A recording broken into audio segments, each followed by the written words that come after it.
بسم اللہ الرحمن الرحیم نحمدہ ونصلی علی رسولہ الکریم وبعد فاعوذ باللہ من الشیطان الرجیم بسم اللہ الرحمن الرحیم وهو الذی خلق من الماء بشرا فجعله نسبا وصہرا وکان ربک قدیرا۔ اللہ کی ذات وہ ہے جس نے انسان کو پانی سے پیدا کیا اور اسے نسب والا اور سسرالی رشتہ والا بنایا، اور تمہارا رب قدرت والا ہے۔ محترم حضرات و خواتین، السلام علیکم ورحمۃ اللہ وبرکاتہ۔ سورہ فرقان کی ایک آیت آپ کے سامنے پڑھی گئی۔ سورہ فرقان میں اللہ تعالیٰ نے اپنی قدرتوں کا تذکرہ کیا ہے، اپنی وحدانیت کا، اپنے ایک ہونے کا مختلف دلیلوں کی روشنی میں ثابت کیا کہ اللہ ایک ہے۔ اس کے تصرفات میں اور اس کے افعال میں، اس کے کارناموں میں کوئی شریک نہیں ہے، اللہ تنہا ہے۔ اس آیت سے پہلے دو سمندروں کا بھی تذکرہ ہوا، ایک میٹھا سمندر، ایک کھارا سمندر۔ دونوں سمندر اپنے اپنی جگہ پر ہیں، دونوں کے درمیان حد فاصل ہے۔ نہ کھارا پانی میٹھے پانی سے ملتا ہے، نہ میٹھا پانی کھارے پانی سے ملتا ہے۔ دونوں کے درمیان اللہ نے دیوار قائم کر دی ہے۔ میلوں میل جو ہے، اس دونوں سمندر ایک ساتھ چلتے ہیں لیکن آپس میں نہیں ملتے۔ پھر اس کے بعد یہاں یہ فرمایا کہ انسان کو اللہ تعالیٰ نے پانی سے بنایا، نطفے سے پیدا کیا۔ پھر اس کے بعد اسے نسب والا، سسرالی رشتہ والا بنایا، اور تمہارا رب قدرت والا ہے۔ اس آیت میں حضرت انسان کو اللہ نے جو نطفے سے بنایا ہے، حقیر نطفے سے بنایا، تو اس کے بعد بتایا کہ اس سے رشتہ داریاں ہم نے قائم کی، تین طرح کی۔ اس آیت کے اندر دو رشتہ داروں کا تذکرہ ہے۔ ایک تو خونی رشتہ، نسب کا معنی باپ سے رشتہ، ماں سے رشتہ، یہ رشتہ داریوں میں سے نسب کا رشتہ کہتے ہیں۔ دوسرا رشتوں کا تذکرہ ہے سہرن، سسرالی رشتے، ساس کا، سسر کا، سالوں کا، سالیوں کا، یہ ایک رشتہ ہے۔ حدیث میں تیسرا اور ایک رشتے کا تذکرہ ہے، وہ ہے رضاعت کا رشتہ، دودھ کا رشتہ۔ فرمایا آپ صلی اللہ علیہ وسلم نے یحرم من الرضاعہ ما یحرم من النسب، کہ دودھ پینے کی وجہ سے رشتے جو ہیں اسی طرح حرام ہو جاتے ہیں جس طرح نسب کے رشتے آپس میں حرام ہوتے ہیں، محترم ہوتے ہیں۔ دودھ بھی جو ہے رشتوں کو اسی طرح حرام کر دیتا ہے جس طرح نسبی رشتہ آپس میں ایک دوسرے کو حرام کرتا ہے۔ تو حدیث کے اندر اور بھی تفصیلات ہیں کہ دودھ کا جو رشتہ ہے، خاص کر یہ حرمت کب ثابت ہوتی ہے؟ بچہ 2 سال کے اندر ہو، کسی عورت کے چھاتی سے لگ کر 2 مرتبہ، 2 سے زائد مرتبہ دودھ اگر چوس کر پیتا ہے تو اس سے جو ہے حرمت ثابت ہو جاتی ہے، بشرطے کہ بچہ جو ہے 2 سال کی مدت کے اندر ہو۔ اگر کوئی بچہ کسی عورت سے دودھ پی لیا، 2 مرتبہ چوس کر کے چھاتی سے لگ کر پی لیا مدت رضاعت کے اندر، وہیں سے رشتہ قائم ہو جاتا ہے، ماں کا رشتہ، باپ کا رشتہ، بیٹے کا رشتہ، بھائی کا رشتہ، بہنوں کا رشتہ، یہ سب رشتے قائم ہو جاتے ہیں۔ جس طرح نسب کے رشتے ہیں، چاچا کا رشتہ، ماموں کا رشتہ، یہی رشتے نسب اس سے، رضاعت سے بھی ثابت ہو جاتے ہیں۔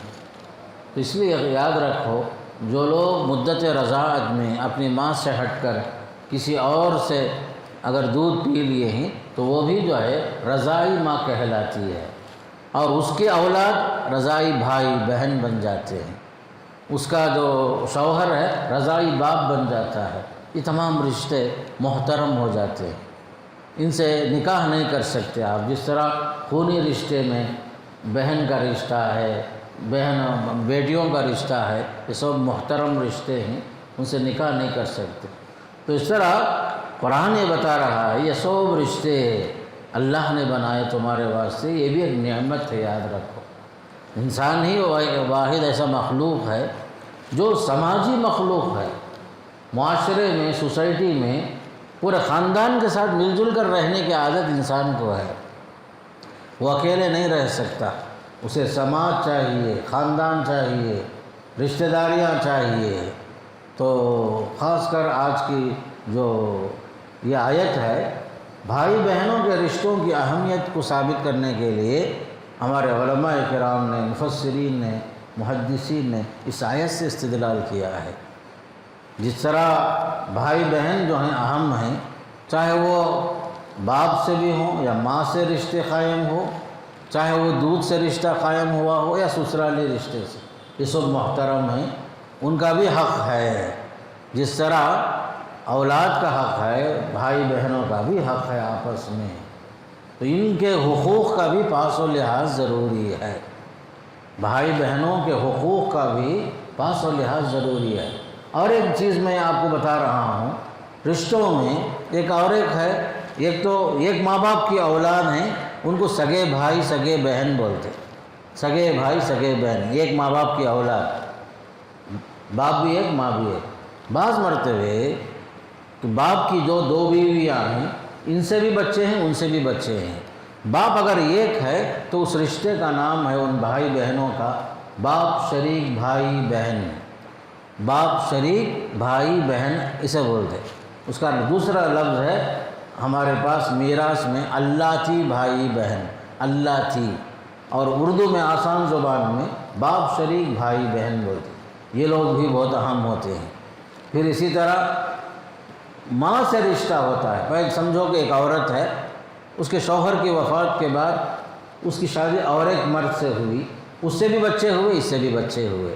یہ دونوں جو اولاد ہیں، ان کا نام آپس میں اخیافی بھائی بہن، اخیافی، اسے ہمارے پاس آسان زبان میں ماں شریک بھائی بہن، ماں شریک بھائی بہن بولتے۔ یہ سب محترم ہیں، رشتے کے حساب سے ان کا حق ادا کرنا، ان سے الفت و محبت قائم رکھنا، پیار اور محبت کے ساتھ ایک دوسرے کے حقوق کا پاس و لحاظ کرنا ضروری ہوتا ہے۔ تو لیکن وراثت کا جو قانون ہے وہ الگ ہے۔ وراثت کے قانون میں جو سگے بھائی بہن ہیں، ان کے ہوتے ہوئے باپ شریک بھائی بہن محروم ہو جاتے ہیں۔ وہ وراثت کا قانون الگ ہے، وراثت میں حکم الگ ہے، لیکن خاندانی حساب سے، رشتہ داری کے حساب سے یہ رشتہ بہت اہم ہے۔ چاہے وہ باپ سے ہو رشتہ، ماں سے ہو رشتہ، یا ماں باپ دونوں سے ہو رشتہ، یا جو ہے ماں کے ذریعے سے، دودھ کے ذریعے سے جو رشتہ قائم ہوتا ہے، سسرالی رشتے، یہ سب جو ہیں بہت اہم ہیں۔ تو شریعت یہ چاہتی ہے کہ خاندان جو قائم ہے، ان سب کے درمیان الفت ہو، محبت ہو، بھائی چارگی ہو، غم گساری ہو، ہمدردی ہو، اسی لیے یہ رشتے بنائے ہیں۔ یہ رشتے جو قائم ہیں حیوانوں میں، جانوروں میں، چرندوں میں، پرندوں میں، یہ سب آپ کو سلسلہ نظر نہیں آئے گا۔ نسب کا رشتہ، یہ سب چیزیں وہاں نظر نہیں آئیں گی۔ صرف انسان ہی ایک ایسا مخلوق ہے جس کے لیے اللہ تعالیٰ نے بطور انعام، بطور احسان فرمایا۔ اس سے پہلے کل کی اس میں بتایا تھا، بطور احسان اللہ بتایا، اللہ نے تم کو صاحب اولاد بنایا، تمہارے پوتے اللہ نے تمہارے لیے عطا کیے۔ تو یہ بھی ایک احسان، خونی رشتے، سسرالی رشتے، رضاعی رشتے، یہ سب اہم ہیں۔ تو ان کا جو حق ہے، بھائی بہن کے رشتوں کا حق ادا کرنا، عبادت ہے، یہ عادت نہیں ہے۔ یہ پہلے سمجھنا ہے کہ ہمارے بھائی بہنوں کے ساتھ ہمارے تعلقات، رشتہ داریاں قائم کرنا، یہ جو ہے شرعی نقطہ نظر سے عبادت کے قبیل سے ہے، عادات کے اوپر نہیں ہے، عادات نہیں ہے یہ، بلکہ عبادت ہے۔ یہ صلہ رحمی کرنا، رشتہ جوڑنا، رشتہ اگر آپ کاٹیں گے تو جنت سے محروم ہو جائیں گے۔ جو حدیث میں آیا، لا يدخل الجنت قاطع، رشتہ کاٹنے والا جنت میں جا نہیں سکتا۔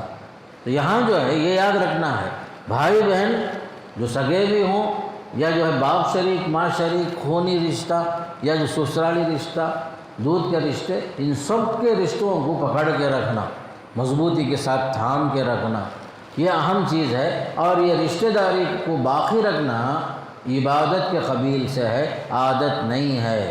ایک حدیث میں اللہ کے نبی نے فرمایا بر امک، اپنے ماں کے ساتھ اچھا سلوک کر، و ابا کا، پھر تمہارے باپ کے ساتھ اچھا سلوک کر، و اخت کا، تمہاری بہن کے ساتھ اچھا سلوک کر، و اخا کا، اپنے بھائی کے ساتھ اچھا سلوک کرو، ثم ادنا کا او و ادنا کا، پھر اس کے بعد جتنے قریبی اور بھی رشتہ دار ہیں ان سب کے ساتھ اپنا تعلق کو باقی رکھو۔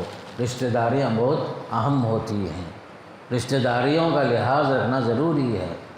تو پہلا حق ان کا یہ ہے، بھائی بہنوں کا آپس میں ایک دوسرے کے ساتھ احسان کا معاملہ کرنا، حسن سلوک کرنا، اچھا سلوک کرنا، زبان سے بھی فعل سے بھی، ان کی مدد کے ذریعے سے بھی، صلہ رحمی کے ذریعے سے بھی، اچھے برے میں شریک ہوتے ہوئے بھی، ہر اچھے برے میں برابر ان کا ساتھ دینا، یہ جو ہے پہلا حق ہے، احسان کرنا، نرمی کا معاملہ کرنا۔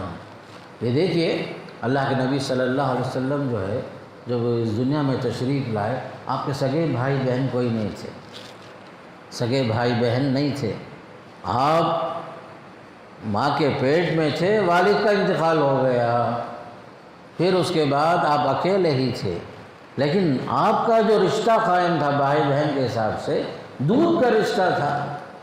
حضرت حلیمہ سعدیہ رضی اللہ عنہا وہ تھے، پھر اسی طرح سویبہ تھی جو ابو لہب کی لونڈی تھی، یہ سب جو ہے آپ کے رضاعی ماں تھے، ان سے آپ دودھ پیے تھے۔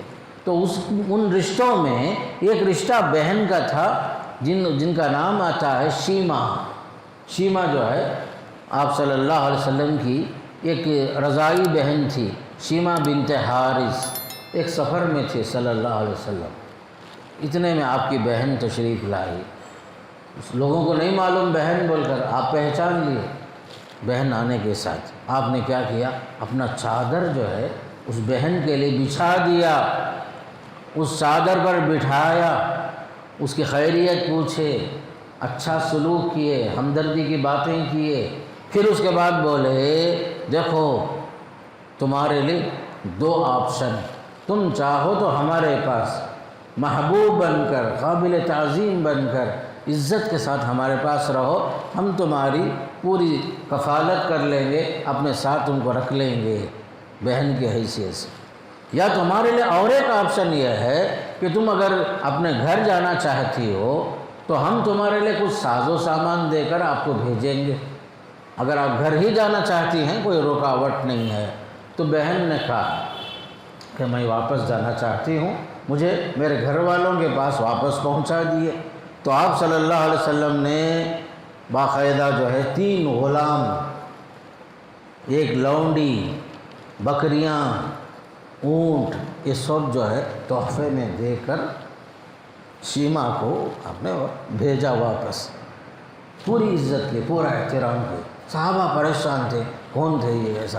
بعد میں بتایا گیا یہ آپ کی بہن تھی، آپ نے پورا احترام کو سامنے رکھا، اگرچہ کہ رشتہ دودھ کا رشتہ تھا صلی اللہ علیہ وسلم کا۔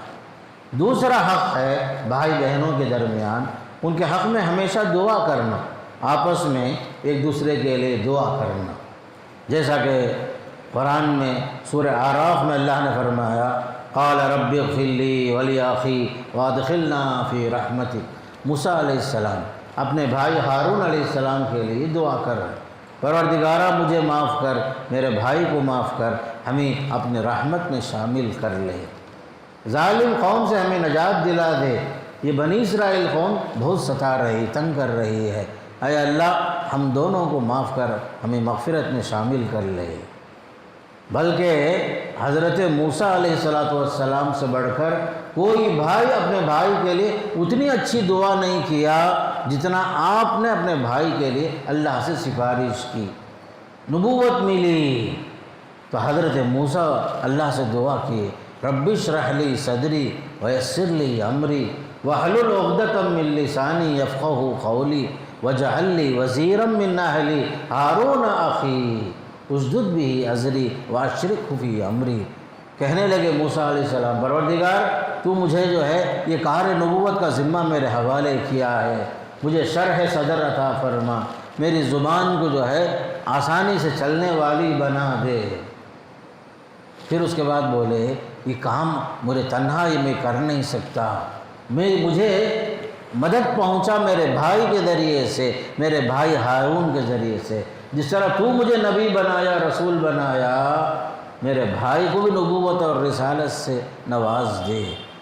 اللہ کے نبی نے فرمایا صلی اللہ علیہ وسلم، کوئی بھائی اپنے بھائی کے لیے موسیٰ علیہ السلام سے بڑھ کر اتنی اچھی پیاری دعا اور اچھی سفارش اللہ سے نہیں کیے جیسا کہ موسیٰ علیہ السلام نے کیا۔ یہ ہے بھائی کے ساتھ ہمدردی، محبت، بلکہ جو ہے ایک اتنا بڑا شرف ملا نبوت اور رسالت کا، میں تنہا میں کرنے کے بجائے اپنے بھائی کو لے کر کرنا چاہتا ہوں۔ بلکہ اور ایک جگہ میں فرمایا وَأَخِي هَارُونُ هُوَ أَفْصَحُ مِنِّي لِسَانًا، ہاں میرے بھائی ہارون جو ہیں مجھ سے زیادہ فصیح اللسان ہیں، ان کی زبان بڑی تیز چلتی ہے، میری زبان ذرا سلو چلتی ہے، سمجھانے کا معیار ان کا بڑا اچھا ہے، اے اللہ ان کو بھی شریک کر لے۔ اس طرح جو ہے حضرت موسیٰ نے ہارون علیہ السلام کے لیے دعا کی۔ تیسرا حق بھائی اور بہنوں کے لیے آپس میں ایک دوسرے کی غلطیوں کو نظر انداز کرنا، معاف کرنا۔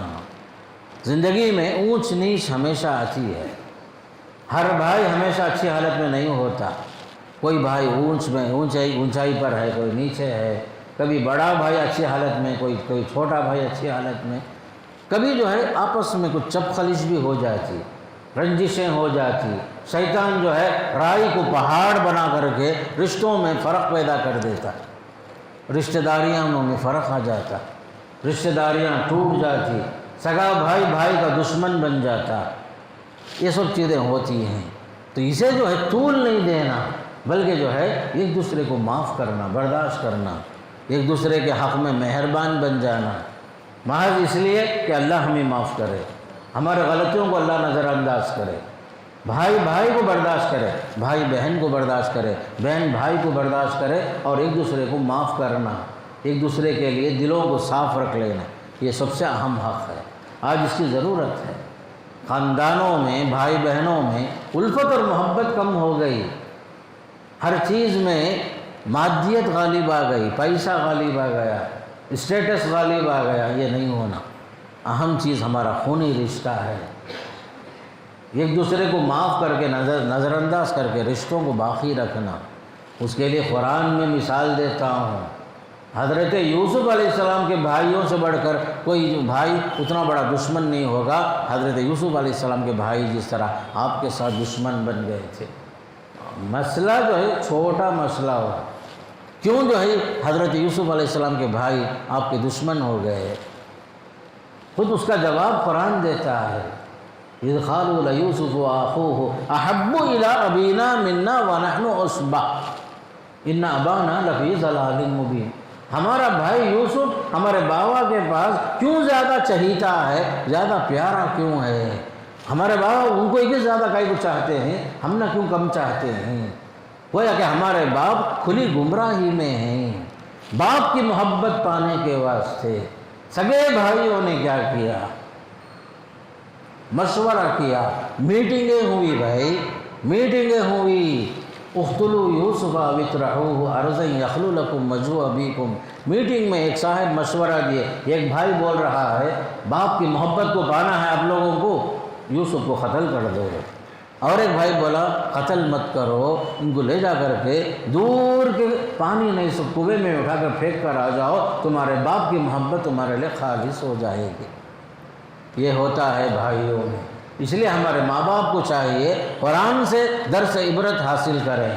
عام طور پر ماں باپ کو چھوٹے بیٹے پر، چھوٹی بیٹی پر زیادہ محبت ہوتی، فطری چیز ہے، فطری چیز ہے۔ چھوٹا بیٹا، بعض گھروں میں بڑا بیٹا، بڑی بچی میری، محبت ہوتی، اس کا اظہار نہیں ہونا۔ محبت ہو آپ کے دل میں ہے، زبان سے اگر معلوم ہوا تو بچے جو ہے کمپٹیشن یہاں بھی پیدا ہو جاتا، میں کیا ہی کو کم ہو گیا ہوں میرے بابا کے سامنے، ہمارا ابا فلاں کو زیادہ چاہتے نا، مجھے کم چاہتے نا، میرے اندر کیا کمی ہے، فلاں ہے بول کر شیطان وسوسے پیدا کر کے رشتوں میں فرق پیدا کر دیتا۔ اس لیے ماں باپ جو ہیں بچوں کی محبت میں بھی جو ہے ہو سکتا ہے فطری طور پر کسی کی طرف مائل ہوں زیادہ، اس کا اظہار نہیں کرنا بچوں کے سامنے، نتیجہ یہ ہوتا ہے میرے دوست۔ تو میں بتا رہا ہوں بھائی کو دشمن بن جاتا ہے چھوٹی سی ایک بات کی خاطر، باپ کی محبت پانے کے نام سے۔ بعد میں دیکھو سورہ یوسف میں کیا ہوا، کھیلنے کے بہانے یوسف علیہ السلام کو لے کر گئے، جا کر کے کنویں میں ڈال دیے اور آ کر کے باپ کے سامنے جھوٹی باتیں سنائے، ابا جان ہم لوگ کھیلنے گئے تھے، اچانک جو ایک بھیڑیا آیا یوسف کو کھا لیا، اور دیکھو اس کی قمیص لے کر آئے ہیں، اس میں خون کے دھبے بھی ہیں۔ تو ہمارے مفسرین لکھے ہیں بھیڑیا کب سے اتنا عقل مند ہو گیا، بھیڑیا جو ہے کب سے اتنا مہذب ہو گیا، کتنا جو ہے شائستہ کیسے ہو گیا، جب کھانا بھی ہوا یوسف کو جو ہے قمیص کو پورے سند سے نکال کر بعد میں یوسف کو کھایا، کیا قمیص پھٹی بھی نہیں ہے، بھیڑیا کھایا بولتے ہیں، اور قمیص صحیح سالم ہے۔ تو کیا بھیڑیا اتنا عقل مند تھا، اتنا سمجھدار تھا کہ سند سے جو ہے قمیص نکال کے رکھا، اس کے بعد یوسف کو کھا لیا؟ ایسی جھوٹی باتیں لا کر باپ کو سنائے، وہ بھی کب آ کر رات کے ٹائم میں اندھیرے میں آئے، وَجَاءُوا أَبَاهُمْ عِشَاءً يَبْكُونَ، قرآن کہتا ہے پورا نقشہ کھینچتا، رات کے وقت میں آئے، راستے میں جو ہے روتے ہوئے آئے، جھوٹا خون قمیص میں لگا کر کے بابا کو جو ہے سمجھانے کے واسطے آئے، دیکھو آپ کا بیٹا جو ہے بھیڑیے کا لقمہ بن گیا، ایسا بول کر وَمَا أَنْتَ بِمُؤْمِنٍ لَنَا وَلَوْ كُنَّا صَادِقِينَ، یہ بھی بول رہے ہیں آپ ہماری بات پر یقین نہیں کریں گے اگرچہ کہ ہم سچے لوگ ہیں۔ یہ ایک تفصیل ہے، تو قرآن نے بتا رہا ہے، ہمارے واسطے عبرت ہے یہاں کہ بھائیوں میں اس طرح کی چیز بھی آتی، بھائی اپنے بھائی کو قتل کرنے کے لیے بھی پیچھے نہیں ہٹتا، مشورہ دیتا ہے اسی سے۔ اور ایک مثال قرآن دیتا ہے سورہ مائدہ میں سب سے پہلا خون جو ہوا ایک بھائی نے اپنے بھائی کا ہی خون کیا، وہاں حسد کی وجہ سے۔ بھائی میں حسد کا جذبہ کہاں پہنچاتا ہے، قتل ہی کر دیتا ہے۔ بابا آدم کے 2 بچوں کا ذکر ہے، وَاتْلُ عَلَيْهِمْ نَبَأَ ابْنَيْ آدَمَ بِالْحَقِّ إِذْ قَرَّبَا قُرْبَانًا فَتُقُبِّلَ مِنْ أَحَدِهِمَا وَلَمْ يُتَقَبَّلْ مِنَ الْآخَرِ۔ بابا آدم کے 2 بیٹے حابیل قابیل، دونوں نے نذرانے پیش کیا اللہ کے لیے، ایک کا قبول ہوا ایک کا قبول نہیں ہوا۔ قابیل غصے میں آ گیا اس لیے کہ اس کا نذرانہ قبول نہیں ہوا، حابیل کا نذرانہ قبول ہوا، اس نے جو ہے بہرحال قابیل نے حابیل کو مار دیا، قتل ہو گیا، فَقَتَلَهُ، قتل ہی کر دیا، فَأَصْبَحَ مِنَ الْخَاسِرِينَ، قتل کر کے گھاٹے میں رہ گیا۔ فَبَعَثَ اللَّهُ غُرَابًا يَبْحَثُ فِي الْأَرْضِ، تو قرآن نے بتا رہا ہے کہ روئے زمین پر سب سے پہلا خون یہ ہوا، اس کے بعد انسان کو دفنانے کا طریقہ نہیں معلوم تھا، کیسے دفنانے کا طریقہ نہیں معلوم، اللہ نے کیا کیا، 2 کووں کو بھیج کر 2 کوے آپس میں لڑتے کوا ایک مار دیا ہے، کوے کو مارنے کے بعد کوے نے کیا کیا، جس کوے کو مار دیا تھا اسی کوے نے زمین کھود کر اس مرے ہوئے کوے کو زمین میں دفنایا۔ الغرض دفنانے کا طریقہ بھی یہیں سے انسان کو بتایا گیا۔ تو یہ چیز یاد رکھو، بھائی کے درمیان الفت اور محبت جہاں نہیں ہوتی، حسد کا جذبہ آتا ہے، تو وہاں تعلقات میں بگاڑ ہی نہیں بلکہ قتل کی نوبت بھی آ جاتی ہے۔ حدیث میں آتا ہے کہ رشتوں کو کیسے باقی رکھنا، کیسے جوڑنا۔ ہم لوگ کیا بولتے ہیں عام طور پر رشتوں کے بارے میں، کیا بھائی تمہارے تعلقات فلاں سے ہیں کیا؟ ہاں، ہمیں بھی جاتے ہیں انہوں بھی آتے ہیں، ہمارا تعلق ان سے اچھا ہے، وہ بھی ہمارے گھر کو آتے ہیں، ہمیں بھی ان کے گھر کو جاتے ہیں، دوستی ہماری ہے، رشتہ ہے۔ اچھا بھائی فلاں کے ساتھ کیسا ہے، تمہارا فلاں بھائی تو ہے نا، اور ایک نہیں، انہوں بھی آتے نہیں ہمیں بھی جاتے نہیں، انہوں بھی آتے نہیں ہمیں بھی جاتے نہیں۔ گویا کہ ہمیں کیا کرتے، ایک ہیلا بنا کر پیش کر دیتے، جبکہ حدیث میں آتا ہے لیس الواصل بالمکافی ولکن الواصل الذی اذا قطعت رحمہ وصلها، رشتہ جوڑنے والا وہ نہیں ہے جو آپ سے ملتا ہے وہ بھی آپ جس سے ملتے ہیں وہ بھی آپ سے ملتا ہے، وہ رشتہ جوڑنے والا نہیں، بلکہ رشتہ جوڑنے والا وہ ہے برابری کا معاملہ نہیں کرتا، جو رشتہ کاٹتا ہے اس سے جا کر کے رشتہ جوڑتا ہے۔ بلکہ آپ صلی اللہ علیہ وسلم فرمایا سل من قطعک، جو رشتہ کاٹتا ہے اس سے رشتہ جوڑ لو، آتی من حرمک، اس کو دو جس نے آپ کو محروم کیا، جس نے آپ کو نہیں دیا انتقام مت لو اس سے، اسے دینا، واعف عمن ظلمک، جس نے آپ پر ظلم کیا اسے معافی کر دو۔ معاف کرنے کے سلسلے میں دیکھو بھائیوں کا واقعہ حضرت یوسف کے اندر جو چلا تھا، آخر میں جہاں قصہ ختم ہوتا ہے، جب یوسف علیہ السلام کو معلوم ہو گیا اور ان کے بھائیوں کو معلوم ہو گیا یہ سب یہی لوگ ہیں، یہ سب معاملہ چلا تھا، اس وقت جو ہے حضرت یوسف کا جو معاملہ ہے یہ چیز ہمارے لیے درس عبرت ہے۔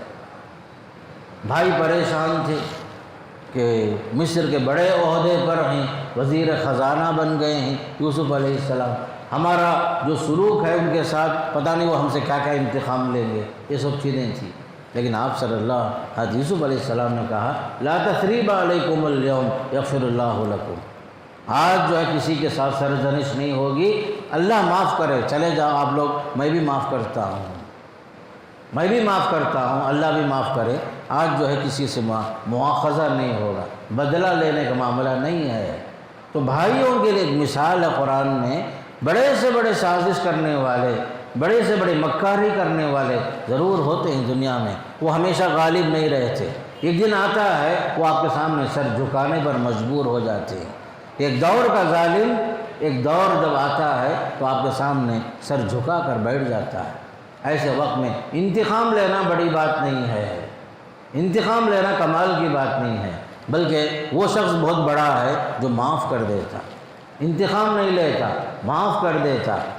یوسف علیہ السلام کی یہی سنت ہے جو اللہ کے نبی صلی اللہ علیہ وسلم نے فتح مکہ کے موقع پر مشرکین مکہ میں آپ کے خاندان کے لوگ تھے، ابو لہب کے خاندان والے، ابو جہل کے خاندان والے، ابو طالب کے خاندان والے سب تھے، بڑے بڑے ظالم بھی تھے، آپ نے کسی سے انتقام نہیں لیا، قریبی رشتہ دار بھی تھے اس میں، بلکہ ایسے ظالم عورت بھی تھی جس نے چچا حمزہ کا کلیجہ کچا چبایا تھا، ہندا بھی تھی۔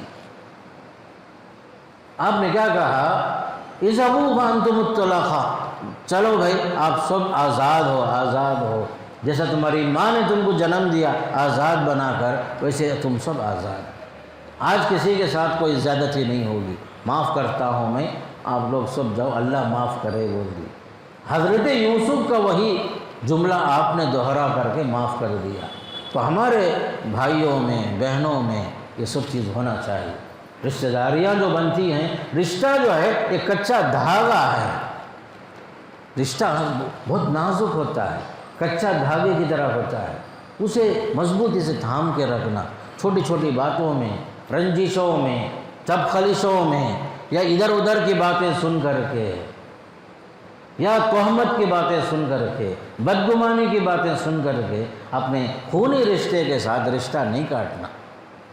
آپ کا جو رشتہ ہے بڑا مقدس رشتہ ہے، کوئی بھی رشتہ ہمارے پاس محترم ہے، ضرور احترام سے خالی نہیں ہے وہ چیز، اس لیے یاد رکھو بھائیوں بہنوں کا رشتہ قابل احترام ہے، اسے باقی رکھو۔ پھر اسی طرح بعض معاملات میں ہمارے رشتوں میں فرق کیسے آتا ہے، فرق کا ایک سبب ہے، مثال کے طور پر والد صاحب کا انتقال ہوا، ماں کا انتقال ہوا، ماں باپ کی پراپرٹی کی تقسیم میں تاخیر ہوتی ہے، بعض بھائی فائدہ اٹھاتے ہیں، بعض بھائی زمانہ ہو گیا پراپرٹی تقسیم نہیں ہوتی۔ آپ بولو مجھے، آپ جو ہیں ایک ماں باپ کی اولاد ہیں، یہ پوری آدھی جماعت، ایک آدھی جماعت یہ بھی جو ہے ایک ماں باپ کی اولاد، ایک پراپرٹی ہے اس میں آپ لوگ پورے فائدہ اٹھا رہے ہیں، یہ لوگ جو ہے انتظار میں بیٹھے ہیں، زمانہ گزر گیا، آج کل بول کر زمانہ گزر گیا، جبکہ آپ کی پراپرٹی نہیں ہے، ہمارے باپ کی پراپرٹی، دادا کی پراپرٹی، ماں کی پراپرٹی، لیکن زمانہ گزر جاتا، ترکہ تقسیم نہیں ہوتا۔ ہمارے خاندان میں الفت و محبت کیسے ہوگی؟ رنجشیں کیوں نہیں آئیں گی؟ وجہ کیا ہے؟ تاخیر حقوق کے معاملے میں۔ بعض بھائی بہنوں کو محروم کر دیتے، اچھے اچھے پڑھے لکھے گھروں میں، اچھے اچھے گھروں میں بہنوں کو حق نہیں ملتا۔ بعض بھائی کا کہنا کیا دینا سا ہمارے بہن کو، ہمارا بابا ان کی شادی کرے نا، اتنا خرچہ کرے نا، ہم نہ کرے کیا؟ نعوذ باللہ من ذالک۔ باپ نے بیٹی کا جو شادی کیا ہے، باپ کا ذمہ تھا وہ، اگر باپ نہیں کرتا، باپ مر جاتا، آپ کا ذمہ ہے، آپ کے بہن کا رشتہ اس کے لیے خرچہ کرنا آپ کا ذمہ تھا وہ۔ آپ یہ حساب نہیں لگا سکتے شادی میں خرچہ ہوا، شادی میں خرچہ ہوا، تو خاص کر کے بہنوں کو منہ مار دیتے ہم لوگ۔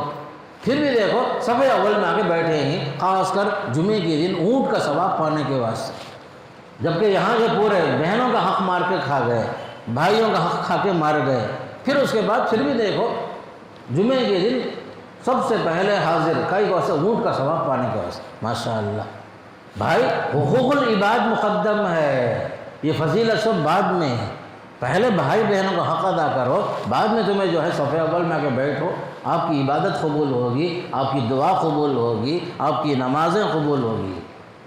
بہت سارے لوگ کیا کرتے ہیں، پوری دنیا کا ظلم، یہاں سے وہاں تک ظلم ظلم ظلم، اس کے بعد کیا حج کو جا کر آ گئے، عمرے کو جا کر آ گئے، اس سے کیا ہوا؟ سمجھ جاتے ہیں کہ آپ عمرے کی وجہ سے، حج کی وجہ سے پورا گناہ معاف ہو گیا، لوگوں کا مال جو اتنا ہڑپ کرے تھے وہ پورا معاف ہو گیا، سمجھ سے ایسا سب نہیں ہوتا۔ آپ کا عمرہ، آپ کا حج یہ الگ معاملہ، پرسنل چیز ہے، لوگوں کا حق مقدم ہے، آپ کے بھائی بہنوں کا، چھوٹے بھائی بھی ہوں گے، بڑے بھائی بھی ہوں گے، بہنیں بھی ہوں گی، ان کا حق جو پہلے ادا کرنا میرے بھائی، یہ اہم ہے۔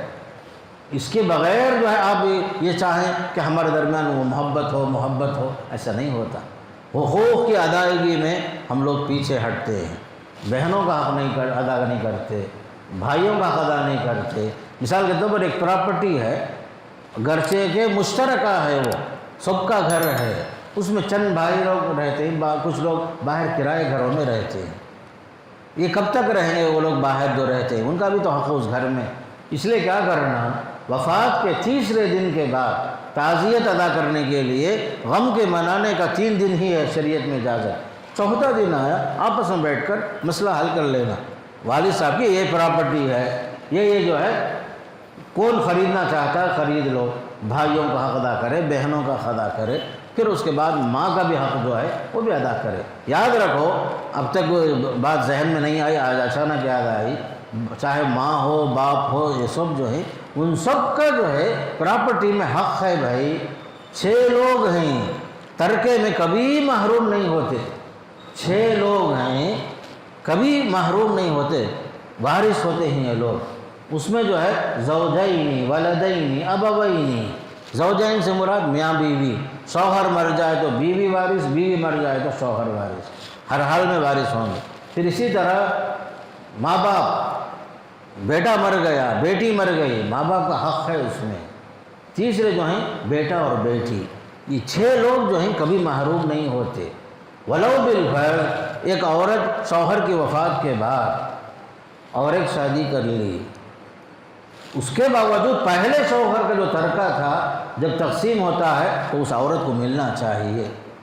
بعض نادان ایسے بھی ہوتے، بیٹی کی وفات ہو گئی، بعد میں ترکہ بانٹتے، داماد کو چھوڑ ڈالتے، کیا بھائی تمہیں داماد کا نا تذکرات نہیں کرے نا، ہم لوگ بار بار فون کر کے پوچھتے، نہیں ہماری بچی چلے گی نا، داماد کا کیا رشتہ۔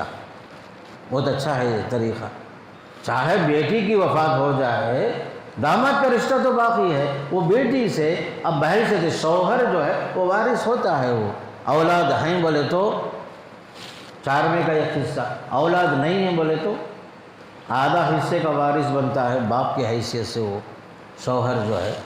اس طرح یہ سب حقوق ہے میرے دوستو۔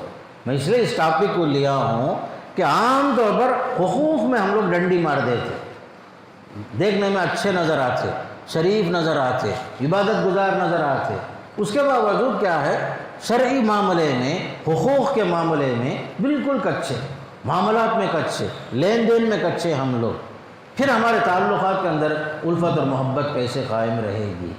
حقوق میں اگر آپ صحیح نہیں ہیں، یاد رکھو دوستی ہمیشہ قائم نہیں رہ سکتی۔ اس لیے حقوق کی ادائیگی میں یاد رکھو بھائیوں کا حق، بہنوں کا حق ادا کرنا۔ بعض مرتبہ جو ہے کوئی صاحب ایسے بھی ہیں وفات ہو گئی، لا ولد ہیں، اولاد نہیں، ان کو صرف بیوی ہے، لیکن بھائی بہن موجود ہیں، تو بھائی بہنوں کا بھی ترکہ ہے، حصہ ہے، اسے کلالہ بولتے ہیں، جس کا کوئی وارث نہ ہو، یعنی نہ ماں باپ زندہ ہیں نہ بچے ہیں، صرف بھائی بہن ہیں۔ بھائی بہن کو بھی بیوی کے حصہ جانے کے بعد ادھر ان کا بھی حصہ ملتا ہے، وہ تفصیلات تو ہے اپنی جگہ میں۔ اچھا، پھر اور ایک مسئلہ ہمارے گھروں میں یہ چلتا ہے، جیسے بولا ابھی میں، کسی کو صرف بیٹیاں ہیں، بیٹا نہیں، وہ صاحب کیا کرتے مرنے سے پہلے کیا کیا پراپرٹی ہے کہ پوری بیٹیوں کے نام میں لکھنا چاہتے، نیت میں کھوٹ دیکھو، کیا بولے تو میری وفات کے بعد میرے بھائی کے بچوں کو ملنا نہیں، لا حول ولا قوت الا باللہ، ایسا نہیں کر سکتے آپ۔ دینے والا اللہ، آپ کون ہیں رکاوٹ بننے والے؟ کل جو ہے آپ کی وفات کے بعد ان بچوں کی سرپرست کے حیثیت سے کون کھڑتا ہے؟ آپ کا بھائی کھڑے گا، ولی کی حیثیت سے، سرپرست کی حیثیت سے۔ آپ کی دولت کیا قیامت تک کے کھانے کی چیز کیا ہو؟ کب وہ دولت ختم ہوگی؟ وہ بچے اگر پلیٹ فارم کو آ گئے، کون دیکھے گا؟ آپ کا بھائی دیکھے گا۔ اب چھوٹی چیز کے واسطے نیت کی خرابی کا پوری پراپرٹی بیٹیوں کے نام، بیوی کے نام، تاکہ جو ہے میرا بھائی یا میرا بھتیجا کسی کو ایک پیسہ ملنا نہیں۔ ایسی بھی نیت کی خرابی ہوتی، یاد رکھو، یہ سب نہیں کرنا۔ آپ کو بتاتا ہوں، مثال کے طور پر زید کا انتقال ہوا، بیوی زندہ ہے، 3 بیٹیاں ہیں، پھر اس کے بعد 1 بھائی 2 بھائی کتنے بھی رہنے دو، تو زید کی پراپرٹی میں بیوی کو 8 میں کا 1 حصہ گیا، بیٹیاں جو 3 ہیں 2/3، پورے مال میں سے 2/3 چلا گیا، بچا سو کتنا چلر ہے وہ کس کے واسطے؟ وہ بھائیوں کے واسطے۔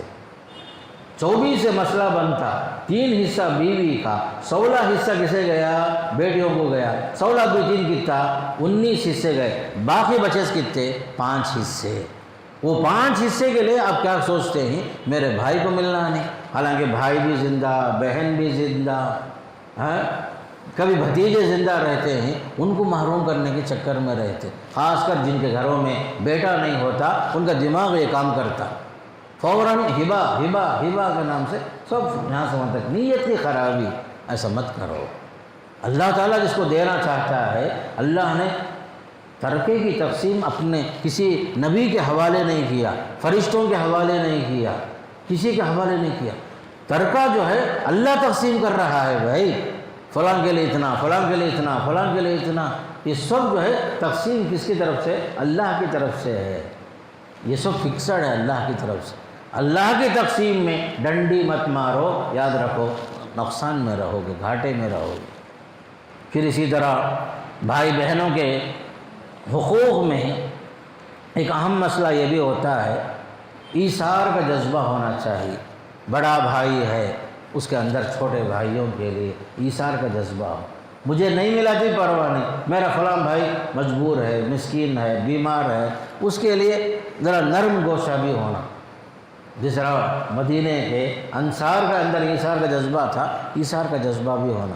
اور کبھی جو ہے چھوٹے بھائیوں میں بڑے بھائی کے لیے احترام بھی ہونا، ان کے لیے باپ کا درجہ بھی دینا، ان کو ان کی عزت میں کچھ کمی آنا نہیں، یہ سب چیزیں یاد رکھو۔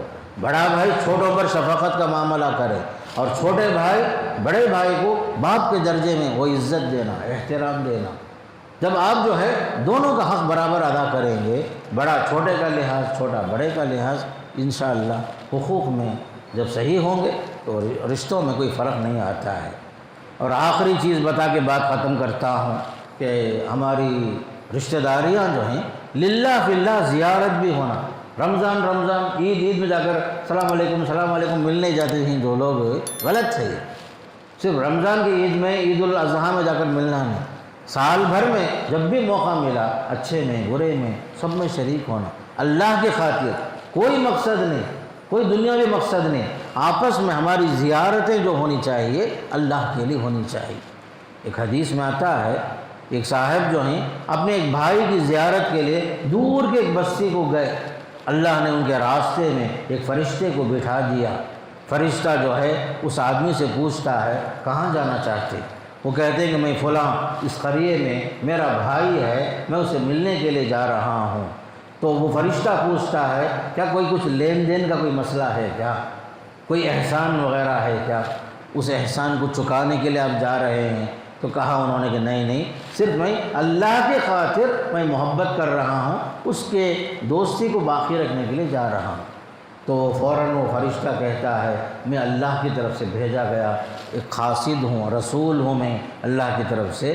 اللہ نے یہ فرمایا ہے قد احبک کما احببتہ فیہ، جیسے تو اس سے اللہ کی خاطر محبت کر رہا ہے اللہ بھی تجھ سے محبت کر رہا ہے۔ یہ اللہ کا پیغام پہنچانے کے لیے میں آیا ہوں۔ یہ حدیث صحیح ہے، مسلم شریف میں ہے حدیث۔ تو زیارت جو ہے تعلقات کو باقی رکھنے کے لیے آپس میں ملنا جلنا، رشتوں کو باقی رکھنا، بیمار پرسی میں شریک ہونا، جنازوں میں شریک ہونا، کچھ بھی معلوم ہوا کوئی تکلیف میں ہی، رمضان کا مہینہ ہے کپڑے نہیں خریدے معلوم ہوا فوراً ہاتھ بٹھانا، غریبی کا کوئی مسئلہ ہے حل کرنے کی کوشش کرنا، بچوں کی تعلیم کا مسئلہ ہے حل کرنے کی کوشش کرنا، شادی کا مسئلہ ہے اس میں ہاتھ بٹھانا۔ تو بھائی بہن جو خونی رشتہ ہے یہ سب جو ہیں حقوق میں ایک دوسرے کو قریب سے جانتے ہیں، ایک دوسرے کا حق جانتے ہیں، ایک دوسرے کا حق ادا کرنا، تب چل کر کے ہماری دشمنیاں دوستی میں تبدیل ہو جائے گی، الفت اور محبت میں ہم لوگ جو ہیں آگے بڑھیں گے اور اس طریقے سے رشتہ باقی رہے گا۔